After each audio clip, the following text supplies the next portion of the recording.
Mohon dukungannya untuk channel ini terus berkembang dengan cara subscribe, nyalakan tombol notifikasi. Terima kasih. Tuhan Yesus memberkati.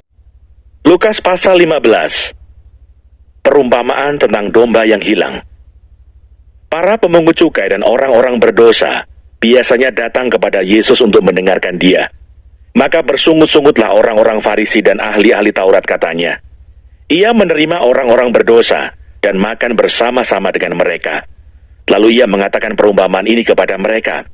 Siapakah di antara kamu yang mempunyai 100 ekor domba, dan jikalau ia kehilangan seekor di antaranya, tidak meninggalkan yang 99 ekor di padang gurun, dan pergi mencari yang sesat itu sampai ia menemukannya.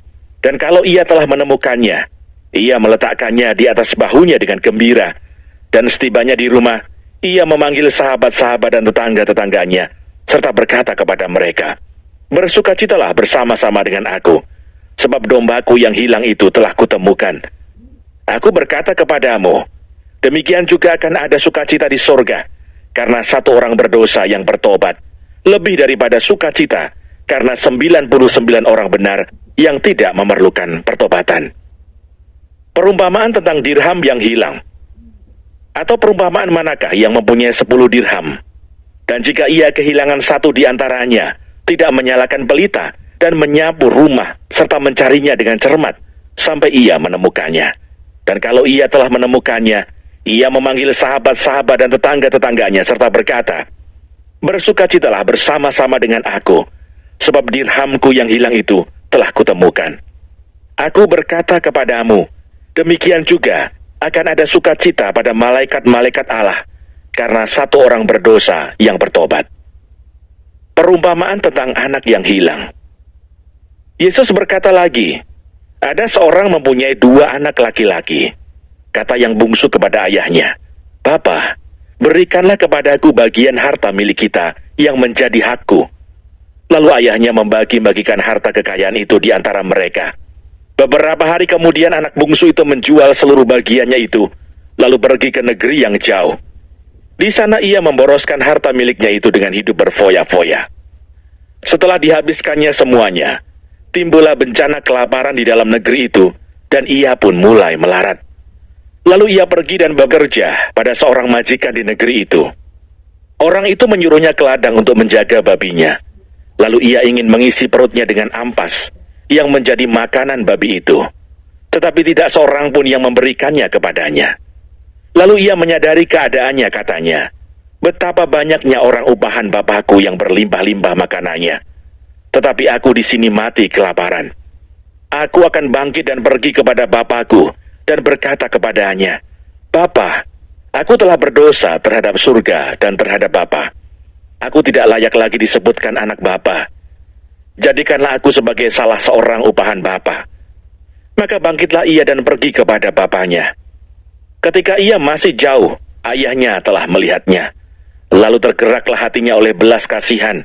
Ayahnya itu berlari mendapatkan dia, lalu merangkul dan mencium dia. Kata anak itu kepadanya, "Bapa, aku telah berdosa terhadap surga dan terhadap Bapa. Aku tidak layak lagi disebutkan anak Bapa." Tetapi ayah itu berkata kepada hamba-hambanya, "Lekaslah bawa kemari jubah yang terbaik, pakaikanlah itu kepadanya, dan kenakanlah cincin pada jarinya dan sepatu pada kakinya. Dan ambillah anak lembu tambun itu, sembelilah dia, dan marilah kita makan dan bersukacita. Sebab anakku ini telah mati dan menjadi hidup kembali. Ia telah hilang dan didapat kembali." Maka mulailah mereka bersukaria. Tetapi anaknya yang sulung berada di ladang, dan ketika ia pulang dan dekat ke rumah, ia mendengar bunyi seruling dan nyanyian tari-tarian. Lalu ia memanggil salah seorang hamba dan bertanya kepadanya, "Apa arti semuanya itu?" Jawab hamba itu, "Adikmu telah kembali, dan ayahmu telah menyembelih anak lembu tambun, karena ia mendapatnya kembali dengan sehat." Maka marahlah anak sulung itu, dan ia tidak mau masuk. Lalu ayahnya keluar dan berbicara dengan dia. Tetapi ia menjawab ayahnya, katanya, "Telah bertahun-tahun aku melayani Bapa, dan belum pernah aku melanggar perintah Bapa. Tetapi kepadaku, belum pernah Bapa memberikan seekor anak kambing untuk bersukacita dengan sahabat-sahabatku. Tetapi baru saja datang anak Bapa yang telah memboroskan harta kekayaan Bapa bersama-sama dengan pelacur-pelacur. Maka Bapa menyembelih anak lembu tambun itu untuk dia. Kata ayahnya kepadanya, "Anakku, engkau selalu bersama-sama dengan aku, dan segala kepunyaanku adalah kepunyaanmu. Kita patut bersukacita dan bergembira, karena adikmu telah mati dan menjadi hidup kembali. Ia telah hilang dan didapat kembali."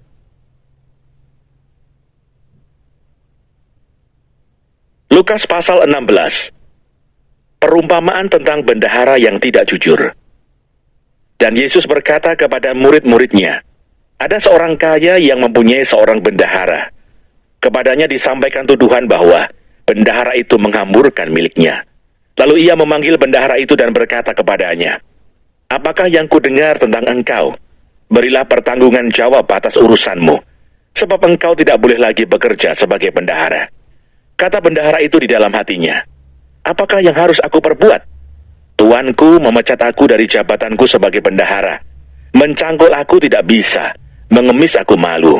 Aku tahu apa yang akan aku perbuat, supaya apabila aku dipecat dari jabatanku sebagai bendahara, ada orang yang akan menampung aku di rumah mereka.'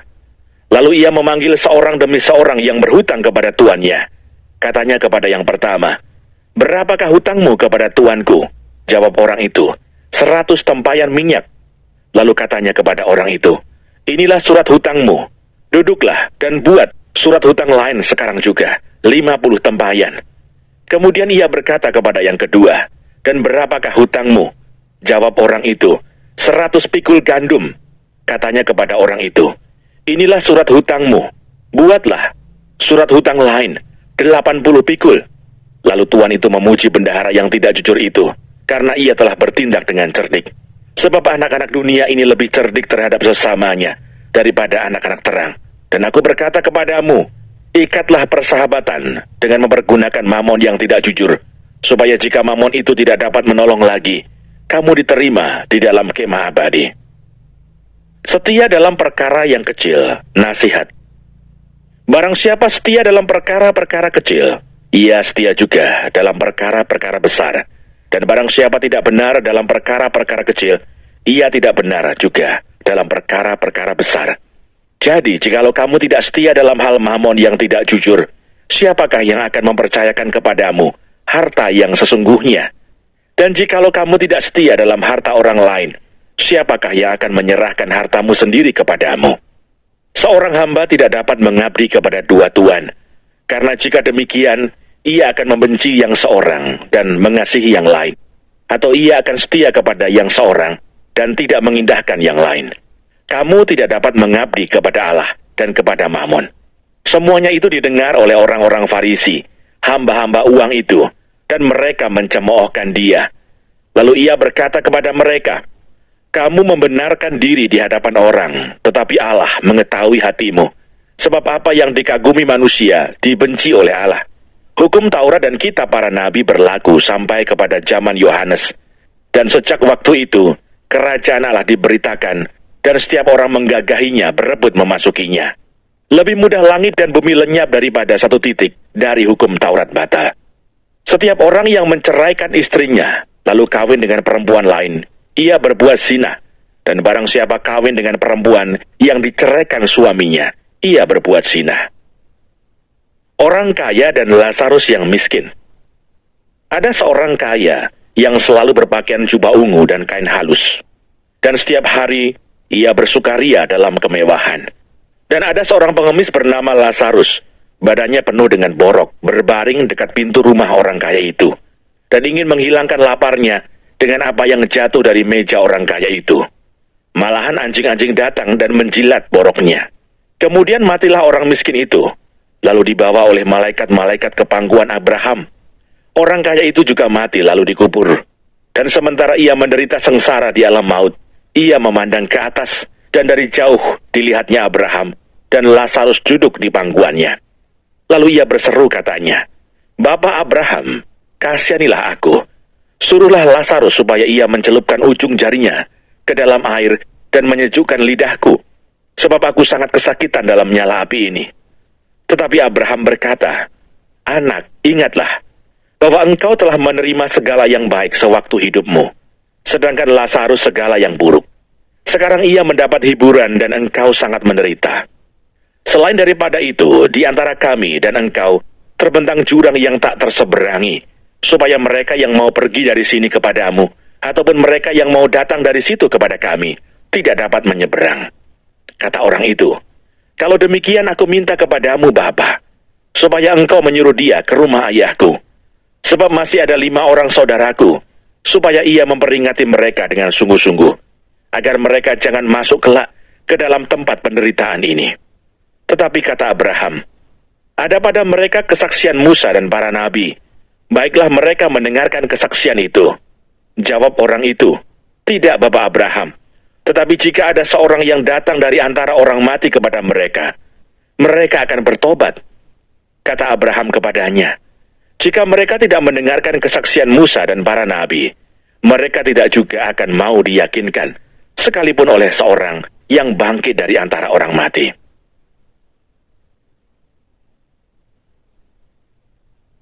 Lukas pasal 17. Beberapa nasihat. Yesus berkata kepada murid-muridnya, tidak mungkin tidak akan ada penyesatan, tetapi celakalah orang yang mengadakannya. Adalah lebih baik baginya jika sebuah batu kilangan diikatkan pada lehernya, lalu ia dilemparkan ke dalam laut, daripada menyesatkan salah satu dari orang-orang yang lemah ini. Jagalah dirimu. Jikalau saudaramu berbuat dosa, tegurlah dia. Dan jikalau ia menyesal, ampunilah dia. Bahkan jikalau ia berbuat dosa terhadap engkau 7 kali sehari, dan 7 kali ia kembali kepadamu dan berkata, aku menyesal, engkau harus mengampuni dia. Lalu kata rasul-rasul itu kepada Tuhan, tambahkanlah iman kami.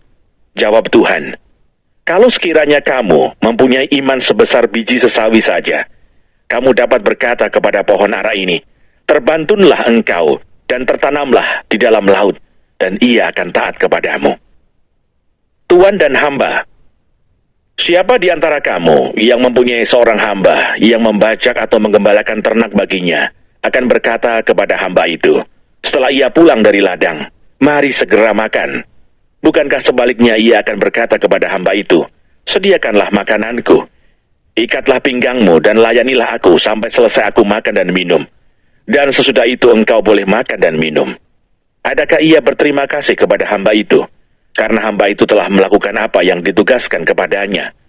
Demikian jugalah kamu. Apabila kamu telah melakukan segala sesuatu yang ditugaskan kepadamu, hendaklah kamu berkata, kami adalah hamba-hamba yang tidak berguna. Kami hanya melakukan apa yang kami harus lakukan. Ke-10 orang kusta. Dalam perjalanannya ke Yerusalem, Yesus menyusur perbatasan Samaria dan Galilea. Ketika ia memasuki suatu desa, datanglah 10 orang kusta menemui dia. Mereka tinggal berdiri agak jauh dan berteriak, Yesus Guru, kasihanilah kami. Lalu ia memandang mereka dan berkata, pergilah, perlihatkanlah dirimu kepada imam-imam. Dan sementara mereka di tengah jalan, mereka menjadi tahir. Seorang dari mereka ketika melihat bahwa ia telah sembuh, kembali sambil memuliakan Allah dengan suara nyaring. Lalu tersungkur di depan kaki Yesus dan mengucap syukur kepadanya. Orang itu adalah seorang Samaria. Lalu Yesus berkata, bukankah ke-10 orang tadi semuanya telah menjadi tahir? Di manakah yang 9 orang itu? Tidak adakah di antara mereka yang kembali untuk memuliakan Allah selain daripada orang asing ini? Lalu ia berkata kepada orang itu, berdirilah dan pergilah, imanmu telah menyelamatkan engkau. Kedatangan kerajaan Allah. Atas pertanyaan orang-orang Farisi, apabila kerajaan Allah akan datang, Yesus menjawab katanya, kerajaan Allah datang tanpa tanda-tanda lahiriah. Juga orang tidak dapat mengatakan, lihat, ia ada di sini atau ia ada di sana. Sebab sesungguhnya kerajaan Allah ada di antara kamu. Dan ia berkata kepada murid-muridnya, akan datang waktunya, kamu ingin melihat satu daripada hari-hari anak manusia itu, dan kamu tidak akan melihatnya. Dan orang akan berkata kepadamu, lihat, ia ada di sana. Lihat, ia ada di sini. Jangan kamu pergi ke situ, jangan kamu ikut. Sebab sama seperti kilat memancar dari ujung langit yang satu ke ujung langit yang lain, demikian pula lah kelak halnya anak manusia pada hari kedatangannya. Tetapi ia harus menanggung banyak penderitaan dahulu, dan ditolak oleh angkatan ini. Dan sama seperti terjadi pada zaman Nuh, demikian pula lah halnya kelak pada hari-hari Anak Manusia. Mereka makan dan minum, mereka kawin dan dikawinkan, sampai kepada hari Nuh, masuk ke dalam bahtera. Lalu datanglah air bah dan membinasakan mereka semua. Demikian juga seperti yang terjadi di zaman Lot. Mereka makan dan minum, mereka membeli dan menjual, mereka menanam dan membangun. Tetapi pada hari Lot pergi keluar dari Sodom, turunlah hujan api dan hujan belerang dari langit, dan membinasakan mereka semua. Demikianlah halnya kelak pada hari di mana Anak Manusia menyatakan dirinya. Barang siapa pada hari itu sedang di peranginan di atas rumah, dan barang-barangnya ada di dalam rumah, janganlah ia turun untuk mengambilnya. Dan demikian juga orang yang sedang di ladang, janganlah ia kembali. Ingatlah akan istri Lot. Barang siapa berusaha memelihara nyawanya, ia akan kehilangan nyawanya. Dan barang siapa kehilangan nyawanya, ia akan menyelamatkannya. Aku berkata kepadamu, pada malam itu ada 2 orang di atas satu tempat tidur. Yang seorang akan dibawa dan yang lain akan ditinggalkan. Ada 2 orang perempuan bersama-sama menghilang. Yang seorang akan dibawa dan yang lain akan ditinggalkan. Kalau ada 2 orang di ladang, yang seorang akan dibawa dan yang lain akan ditinggalkan. Kata mereka kepada Yesus, "Di mana Tuhan?" Katanya kepada mereka, "Di mana ada mayat, di situ berkerumun burung nasar."